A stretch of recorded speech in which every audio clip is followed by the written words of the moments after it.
Most Americans, anywhere from 60% to 70%, don't create a monthly budget. Surprised? It's true, and that means millions of people are flying blind when it comes to their finances, often wondering where their money went instead of telling it where to go. If you've ever felt like your paycheck disappears too quickly, or you're constantly playing catch-up with bills, you're not alone. A budget is not just a column with a bunch of numbers. It's a powerful tool that puts you in control of your money, helping you reduce stress, avoid debt, and work toward financial freedom. You might be avoiding budgeting because you think it's restrictive or complicated. But the truth is, a good budget gives you more freedom, not less. It helps you spend on what truly matters while cutting out the waste. And the best part? It's not a one-size-fits-all approach. The key is creating a budget that works for you, one that fits your lifestyle and financial goals. In this video, I'll explain everything step by step, showing you how to build a budget that actually works and, more importantly, one you'll stick to. Let's get started. Number 1. Understand your income and expenses. Have you ever reached the end of the month and wondered, where did all my money go? Yup. Many people feel the same at the end of the month. People earn decent money, but still feel broke simply because they don't track where it's going. Before you build a solid budget, you need to know exactly how much money is coming in. And no, just guessing won't cut it. Ask yourself, do I know my total monthly income after taxes? If you have a steady paycheck, that's easy. But your income might fluctuate if you're a freelancer, self-employed, or have side hustles. For example, let's say Sarah works a 9-to-5 job and earns $4,000 per month after taxes. But she also drives for a ride-sharing app on weekends, making an extra $600 to $800. Instead of assuming she makes $4,000, she should count that side income and average it out because every dollar matters. Once you know how much money is coming in, the next step is tracking what's going out. Expenses generally fall into 2 categories. Fixed expenses are bills that don't change every month, such as rent, mortgage payments, car loans, insurance, and subscriptions. They're predictable, making them easier to plan for. Variable expenses change monthly, including groceries, dining out, entertainment, and shopping. Many people overspend without realizing it. Take Mark, for example. He thought he was spending around $200 per month on eating out, but when he checked his bank statements, it was actually $500. That's an extra $300 that could have gone into savings or paying off debt. So, when was the last time you checked your expenses? You might be surprised. Now that you've listed your expenses, it's time to separate the needs from the wants. Essentials include rent, groceries, utilities, and transportation. Non-essentials include your daily Starbucks run, impulse Amazon buys, and premium streaming services you barely use. A simple trick is to ask yourself, if I lost my job tomorrow, what expenses would I still have to pay? Those are your essentials. Everything else is optional. Number 2. Setting clear financial goals. Imagine this. You're driving on a long road trip without GPS, a map, or a clear destination. Stressful, right? Well, that's exactly what managing your money without financial goals feels like. Without a plan, you're just earning and spending with no real progress. So, let me ask you, what are you actually working toward financially? When setting financial goals, it helps to break them into 2 categories.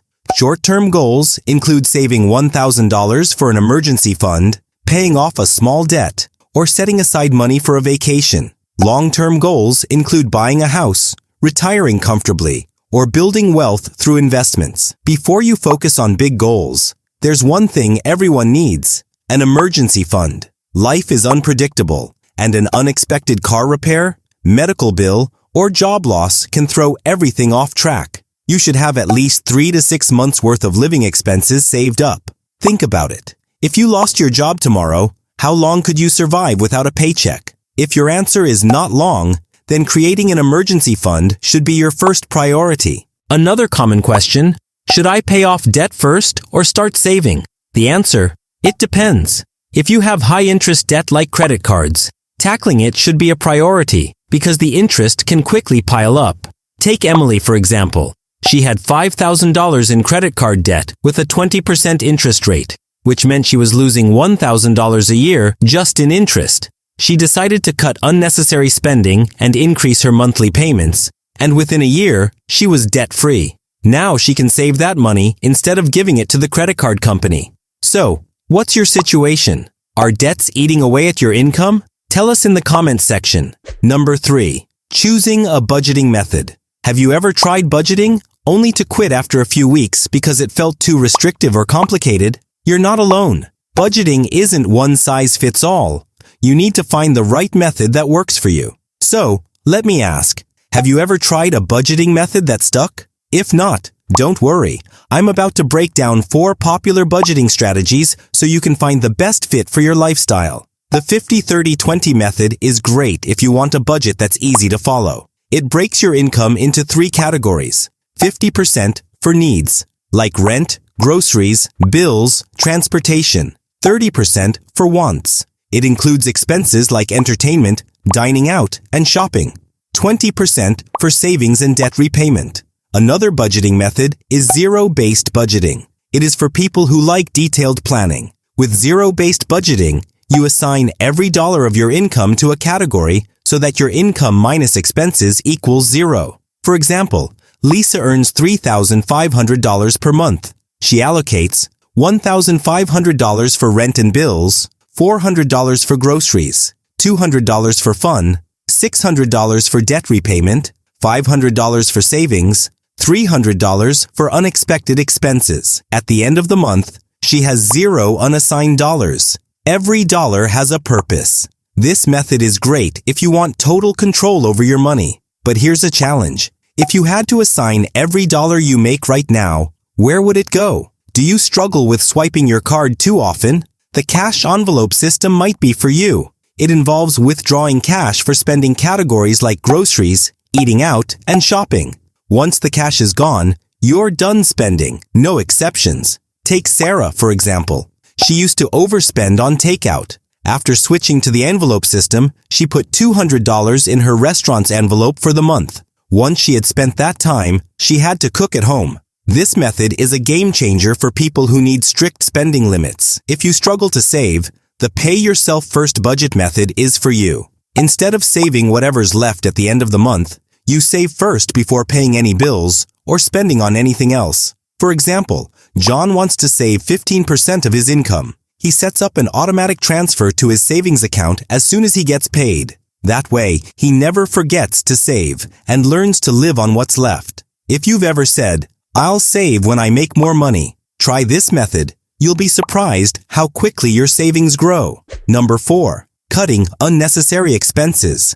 Check your bank statement today and see where all your money goes. Most people don't realize how much they waste on small, unnecessary expenses until they look closer. The truth is that cutting just a few of these can free up hundreds or even thousands of dollars every year. We all love our little indulgences. A $5 coffee here, a $15 streaming service there. But have you ever calculated the cost of these over time? You buy a $5 coffee every morning before work. That's $150 per month or $1,800 per year, just on coffee. Now imagine redirecting that money towards savings, investments, or paying off debt. So, do you have a latte factor, a small daily expense that's draining your wallet? How many subscription services do you have right now? Netflix, Hulu, Disney+, Spotify, Amazon Prime, the list goes on. It's easy to sign up for these, but do you use them all? You checked your bank statements and realized you were paying for a gym membership you hadn't used in 6 months, 2 streaming services you barely watched, and a magazine subscription you forgot about. Canceling these can save you $85 per month. That's over $1,000 a year. Eating out is convenient, but is also one of the biggest money drainers. Let's break it down. A takeout meal might cost $15 to $20 per person. Cooking the same meal at home? Probably $5 or less per serving. If you eat out 4 times a week, that's around $320 per month or nearly $4,000 per year. Now, I'm not saying you should never eat out, but what if you cut back just a little? Instead of 4 times a week, try 2. Instead of ordering delivery, cook a simple meal. The savings will add up fast. Ever bought something on impulse and later wondered, why did I even buy this? Retailers are experts at making us spend money on things we don't need. A simple trick? Use the 24-hour rule before making a purchase. Wait a whole day. If you still want it after 24 hours, then consider buying it. Most people don't realize that many bills, like the internet, phone plans, and insurance, are negotiable. You can call your internet provider and simply ask if there are any promotions. Within 5 minutes, your bill will be dropped by $20 a month. That's $240 saved per year, just by asking. Call one service provider this week and ask if they can lower your bill. Worst case, they say no. Best case, you save money. Number 5. Adjusting and sticking to your budget. Have you ever created a budget and felt super motivated in the beginning, but a few weeks later, everything fell apart? The truth is, creating a budget is easy. Sticking to it is the real challenge. But don't worry, budgeting isn't about being perfect. It's about being consistent and making adjustments along the way. A lot of people think once they create a budget, they must follow it perfectly. But life happens. Unexpected expenses come up. Your income may change, or you might realize your original plan was too strict. Suppose you started with a super detailed budget, but quickly realized you forgot to include a category for fun. You felt guilty for breaking your budget whenever you went out with friends. The result? You gave up completely. Instead, you can adjust your budget. You should set aside a small, fun money category. That one change will make your budget realistic and sustainable. Your budget should work for you, not the other way around. Manually tracking expenses every day can be exhausting. That's why automation is a game changer. Setting up auto transfers for savings and bills ensures you never accidentally spend money meant for important expenses. Auto categorization in budgeting apps like Mint and YNAB automatically tracks your spending, so you don't have to do all the work. Think of automation as a personal finance assistant. It helps you stay on track without even thinking about it. One of the biggest reasons people quit budgeting: it feels too restrictive. If your budget doesn't include room for fun, you'll start to resent it. You cut out all entertainment, eating out, and hobbies to save money. But after a few weeks, you felt miserable and gave up on your budget completely. Instead, you should set aside $50 per month as your guilt-free spending money. That way, you could still enjoy life without wrecking your finances. Car repairs, medical bills, or last-minute travel can throw everything off balance. That's why you need an OOPS fund, a small emergency stash separate from your savings. Even setting aside $20 to $50 per month can save you from financial stress later. Creating a budget isn't just about numbers. It's about designing the life you want. So, I have a challenge for you. Start today. Take just one step, whether it's tracking your expenses, choosing a budgeting method, or cutting one unnecessary cost. And if you made it this far, comment, "I'm taking control of my money." Before you go, don't forget to like, subscribe, and turn on notifications so you never miss out on more money-saving tips. See you in the next video.